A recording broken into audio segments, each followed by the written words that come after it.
Allah miftahul jannah, pintu surga. Sampai Nabi bersabda, "Man kana akhiru kalami la ilaha illallah jannah." Barang siapa yang akhir ucapannya la Allah, maka dia masuk surga. Tapi tetap wajib dia belajar dulu tentang kalimat ini. Dia pahami dulu kalimat ini, dia amalkan kalimat ini, dia yakini, baru dia akan masuk surga. Jadi bukan sekedar mengucapkan. Banyak umat Islam mengucapkan kalimat ini nggak paham tentang isinya. Banyak ucapan ini, bahkan ada yang mengucapkan sambil zikir dengan geleng-geleng kepala ribuan kali. Nggak ada contoh dari Nabi SAW.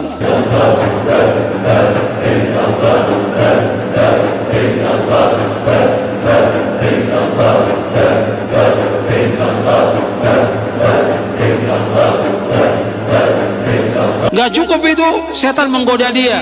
Kalau itu untuk orang awam, la ilallah. Kalau buat kamu udah tinggi makomnya, Allah, Allah, Allah.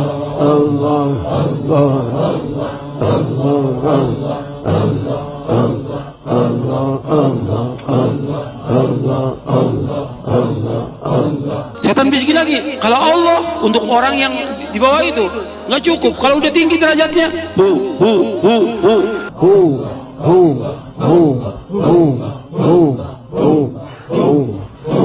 hu, hu. Ada nggak seperti itu? Ini godaan dari syaitan.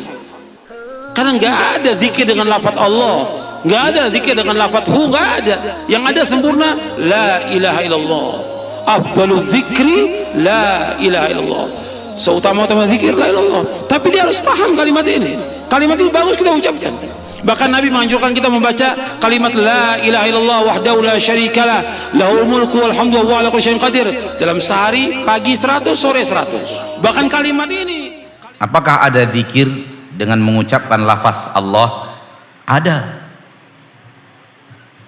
Ada. Subhanallah. Ada lafaz Allahnya enggak? Ada lafaz Allahnya enggak? Ada. Allahu Akbar, ada lafaz Allahnya? Ada. La ilaha illallah, lafaz terbaik di permukaan bumi. Yang langit dan bumi ini kalau ditimbang di akhirat, dengan ditimbang dengan la ilaha illallah, lebih berat la ilaha illallah dibanding beratnya langit dan bumi. Berapa triliunan ton beratnya langit dan bumi? Enggak terhitung. Nabi mengatakan sallallahu alaihi wasallam, apabila langit dan bumi diletakkan di timbangan, timbangan yang seperti itu hanya ada di timbangan yaumil mahsyar, timbangan yaumil mahsyar, dan diletakkan la ilaha illallah di timbangan berikutnya, di neraca timbangan berikutnya, malat bihinna la ilaha illallah, yang akan berat itu adalah beratnya timbangan la ilaha illallah dibanding beratnya langit dan bumi. Dan ini semulia-mulia zikir la ilaha illallah. Dan dalamnya ada lafaz Allah, la ilaha illallah. Maka ini adalah zikir yang diajarkan oleh Nabi kita tercinta sallallahu alaihi wasallam. Adapun kalau maksud pertanyaannya, zikir Allah hanya disebut Allah saja, Allah, Allah, Allah, Allah, Allah, itu yang dimaksud, yang ditanyakan, maka zikir dengan cara yang seperti ini tidak diajarkan oleh Nabi kita Muhammad sallallahu alaihi wasallam. Allah, Allah, Allah. Ngapain? Ngapain manggil Allah gitu? Subhanallah artinya maha suci Allah. Maha suci Allah. Seluruhnya memiliki makna-makna yang luar biasa. Pertanyaan ana, apa makna Allah? Allah, Allah, Allah. Kalau ada orang datang kepada kita lalu memanggil kita Bapak, Bapak, Bapak, Bapak, Bapak, Bapak, lu ngapain gitu? Antum ngapain manggil ana? Ngapain? Oleh karena itu zikir yang seperti ini yang tidak memiliki makna tidak pernah diajarkan oleh Nabi kita Muhammad sallallahu alaihi wasallam. Kalau zikir menyebut boleh tidak zikir dalam satu tarekat yang saya lihat seperti itu boleh atau tidak. Kalau yang dimaksud kalimat singkatan-singkatan yang terkait dengan makna itu tidak ada masalah. Ya, tapi singkatan yang jelas. Singkatan yang jelas, tidak? Baik, tapi kalau tidak terkait dengan itu, ya tidak terkait dengan itu tidak diperkenankan. Kecuali kalau maknanya menunjukkan penekanan. Misal, Alhamdulillahirabbil alamin disingkat jadi hamdalah. Bismillahirrahmanirrahim disingkat jadi basmalah. Jadi kalau Anda dikatakan bismillah atau alhamdulillah, itu yang dimaksud bacaannya secara komplit. Bapak Ibu sekalian, mari kita buka acara kita ini dengan sama-sama membacakan basmalah. Basmalah. Tidak ada. Ya pasti bismillahirrahmanirrahim. Walaupun ada singkatannya. Ya, ini singkatan itu dimaksudkan untuk memendekkan bacaan, tapi kalau kita bawa ke dalam kategori zikir tetap makna itu yang kita hadirkan. Yang mana kita hadirkan. Di saya menyampaikan kalau kalimatnya mengurangi kesempurnaannya maka tidak diperkenankan. Ya, tapi kalau kalimatnya tetap dalam kesempurnaannya maka itu boleh. Misal orang Arab sering mengatakan Allah, Allah, Allah, Allah, Allah, Allah, Allah. Kalau dia melihat sesuatu yang indah, Allah, Allah, Allah. Singkatan dari Masya Allah, Masya Allah. Dia hadirkan makna Masya Allahnya. Cuma lisannya mengeluarkan kalimat tertingginya. Allah. Itu di Arab biasa begitu. Allah maksud Masya Allah, ada yang seperti ini nih. Cuma dia hadirkan, dia hilangkan kalimat Masya-nya untuk mengangkat keagungan Allahnya. Jelas ya? Itu masih boleh. Ya, tapi kalau misalnya Anda ucapkan kalimat yang mengurangi maknanya, misalnya ha, nggak nyambung. Kemana maknanya? Atau misalnya nggak nyambung. Ya, sudah mengurangi, sudah menghilangkan bagian dari maknanya. Walaupun maksudnya ingin menyebutkan nama tertentu. Ya Allah, Allahnya dihilangkan, haknya ada misalnya kan? Ya, tapi tidak nyambung di situ. Bukan pada konteksnya. Ya, bukan pada konteksnya, kecuali untuk Anda pribadi yang Anda maksudkan itu. Tidak mampu mengucapkan keseluruhannya, diucapkan sebagiannya dengan maksud itu, masih sah. Tapi diucapkan dalam kalangan yang umum dengan maksud untuk mengurangi makna atau mengurangi huruf dengan keluar makna yang tidak tepat, maka itu menurut saya tidak sempurna. Teman-teman yang makan Allah, salah satu nama Allah Ta'ala yang diperdebatkan di masa sekarang, tidak di masa dahulu, yaitu adalah huwa. Apakah huwa ini nama Allah sehingga boleh dijadikan sebagai mediasi untuk berzikir kepada Allah SWT? Dalam ayat kursi Allah berfirman, Allahu la ilaha illahu. Allah, tiada ilah yang disembah, tiada Tuhan yang disembah, illahu, kecuali Dia. Kemudian yang paling sering kita baca, yang sudah dihafal bahkan oleh anak-anak kita yang masih kecil, Kul huwallahu ahad. Katakanlah huwa, Dia. Dialah Allah ahad. Biasanya orang Arab dalam struktur gramatikal Arab mendahulukan nama yang zahir daripada nama yang kata ganti. Kata yang jelas dengan kata yang ganti. Misalnya Allah. Lalu kata ganti untuk Allah Dia. Biasanya disebutkan dulu nama Allah seperti ayat kursi. Allahu la ilaha illahu. Allah dulu dimulai, baru di belakangnya ada huwa. Tapi ayat pertama dari surat Ikhlas yang membacanya sama dengan sepertiga Al-Quran, Allah Ta'ala menyebutkan pertama namanya adalah huwa. Kul huwa. Maka ulama kita kemudian yang ahli bahasa kemudian merevisi pemahamannya. Yang tadi dikira huwa untuk makhluk kata ganti, tapi untuk Allah huwa adalah nama yang zahir. Dia, yang bermakna yang sangat mendalam sekali. Huwa berarti Dia Allah yang maha suci dari gambaran semua makhluk. Yang maha suci dari gambaran fisik, yang maha suci dari visual-visual semua orang yang berpikir. Inilah makna hu. Lalu bolehkah berzikir dengan hu? Dulu di masa Syekh Muhammad Abduh, ada sahabat beliau namanya Syekh Ali Mahfuz, menulis satu kitab judulnya Al-Ibda' fi Madaril Ibtida'. Kumpulan tentang kritik terhadap bid'ah-bid'ah yang terjadi dari masa dia hidup sampai dia menjadi ulama, ya. Bahkan mungkin sebelum beliau. Dan yang paling banyak dibahas adalah persoalan ahli sufi, ahli tariqah.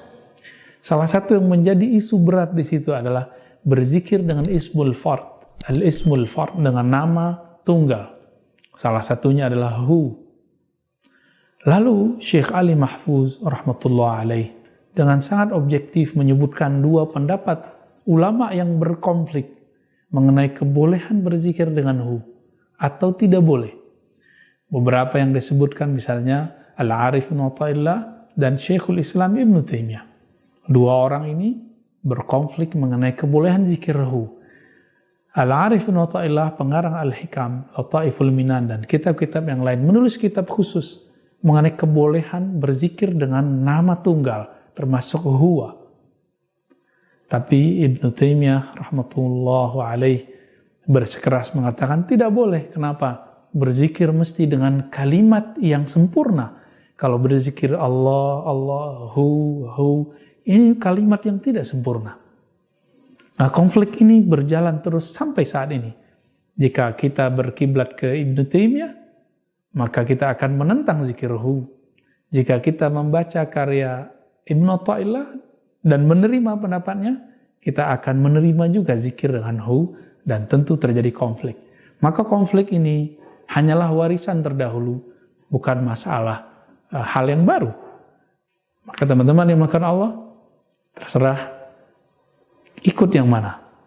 Tapi saya pribadi mengikuti pendapat Syekh Ali Mahfuz yang kemudian memilih dan menguatkan kebolehan berzikir dengan lafaz hu. Kenapa? Menurut beliau dalilnya baik yang ijmali ataupun tafsili, ulama terdahulu ataupun di masanya itu lebih cenderung berzikir dengan itu, dan ini terlihat dari ijazah-ijazah zikir ahli thariqah sufi, begitu juga ijazah sebagian ahli hadis.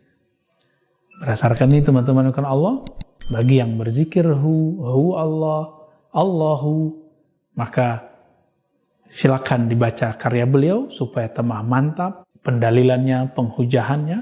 Jika tidak sepakat, silakan mencari kekuatan hujahnya pada Syekhul Islam Ibnu Taimiyah. Semoga umat hatinya terjaga. Buya, maksudnya apa gitu? Kami baru mendengar seperti itu. Masalah huhu kita pengen beruhunya Allahu, Allahu. Kalau begitu Allahu.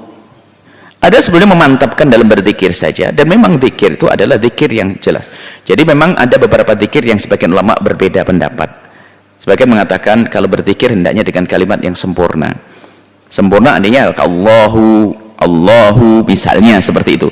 Makanya kalau sudah begini, kita perlu dulu contohnya kayak apa. Huhu, jangan-jangan Anda saja yang mendengar Allahu, Allahu, Allahu, Allahu. Ya boleh saja. La ilaha illallahu, la ilaha illallahu. Kemudian dia bisa jadi ada sebagian mengatakan hu yang ini adalah untuk karena urusan hati, hu ini kembali kepada Allah. Huwa Allahu, huwa Allah, Allah. Sampai akhirnya diam, terakhir diam, macam-macam cara.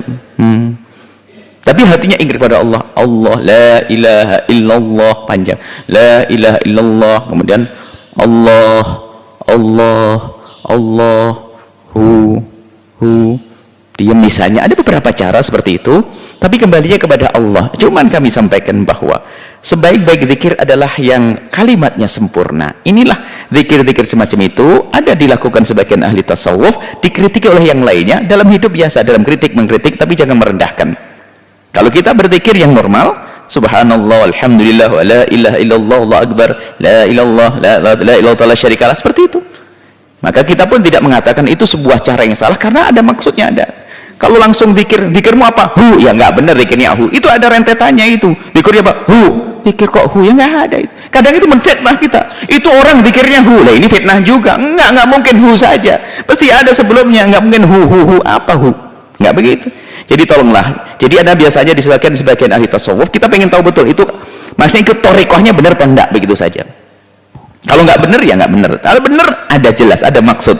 Nggak main-main seperti itu. Maka tetap yang paling aman kami himbau kepada siapapun, berzikir adalah yang ada maknanya sempurna dan kita faham, dan orang lain kalau mendengar faham. Sebab zikir itu bermakna untuk kita. Sebab dalam Al-Quran disebutkan innamal mu'minuna alladzina idza dzukirallah.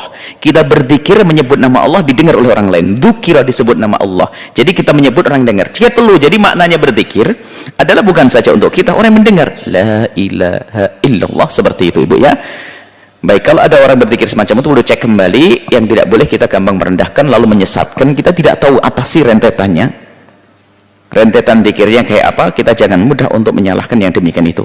Tapi untuk pribadi kami adalah kami akan baca zikir selama ini ya dari torekoh yang kami selama ini dapat ijazah ya, biasa dengan memperbanyak la ilaha illallah, kemudian memperbanyak ini. Misalnya torekoh qadiriyah misalnya, dia dengan memperbanyak zikirnya la ilaha illallah, kemudian yang kalau alawiyah ratibul haddad dan sebagainya, itu saja. Itu sudah, ya itu yang hendaknya kita lakukan, selesai. Kita tidak pernah yang begini begitu, kita hanya seperti itu.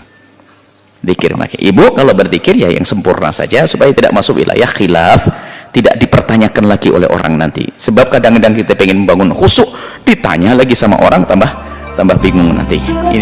Yang apa namanya, zikir dengan hu itu dilakukan oleh sebagian tarekat. Itu hu itu artinya dia itu maksudnya Allah. Nah, dia dalam arti Allah itu apakah termasuk Asmaul Husna apa bukan? Ulama berbeda pendapat. Sebagian itu berpendapat itu termasuk Asmaul Husna. Kalau sudah termasuk Asmaul Husna berarti ya sah-sah saja menurut yang berzikir dengan itu. Menurut yang bukan Asmaul Husna, cuma berzikir hu dia, tapi maksudnya kembali kepada Allah, gak apa-apa juga kan, gak apa-apa.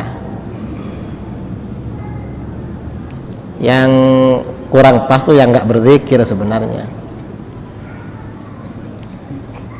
Yang jarang berzikir itu yang perlu dipersoalkan mestinya. Jadi sebagian tarekat memang berzikir seperti itu, dan mereka ada dasar-dasarnya, karena hadis-hadis tentang Asmaul Husna itu kan menyebutkan ada hu-nya, huwallahul ladzi la ilaha, kan begitu.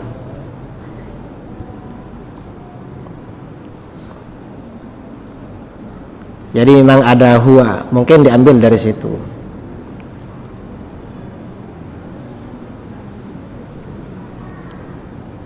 Ya, wallahul ladzi la ilaha illa huwar rahmanur rahim wal malikul quddus. Ya, mungkin diambil dari situ.